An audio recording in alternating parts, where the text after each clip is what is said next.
প্রিয় বন্ধুরা, আজকে জানবো নদীপথের ভ্রমণ কাহিনী। বন্ধুরা, আমি একদিন কিছু বন্ধুদের সাথে নদীপথে ভ্রমণ করতে যাই। ভ্রমণ করার সময় আমাদের জাহাজ লাঙ্গল করে এক সেতুর নিচে। বন্ধুরা, মজার কথা হলো তখন আমার খুবই ক্ষুধা লেগেছিল। আমি কিভাবে কিনারায় যাব? তখন দেখতে পেলাম দুইটি প্রাকৃতিক বন্ধু।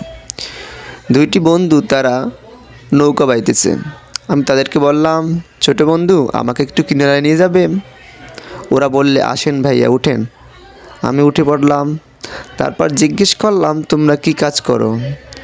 একজন উত্তরে বলল, ভাইয়া, আমরা পড়াশোনা করি মাদ্রাসায়। ও আচ্ছা, তো নৌকা নিয়ে কেন নদীতে ঘোরাফেরা করতেছো? ভাইয়া, আমরা তো গরিব, তাই আমরা মাছ ধরি, ঠিক আছে, পড়ালেখার ফাঁকে ফাঁকে। ও আচ্ছা, তাই বুঝি, খুবই ভালো। আমি তাদেরকে অনেক প্রশ্ন করলাম, ওরা প্রশ্নের উত্তর দিল। উত্তর দিতে এক সময় আমাকে বলল, ভাইয়া, ও ভাইয়া, আপনার দেশের বাড়ি কোথায়?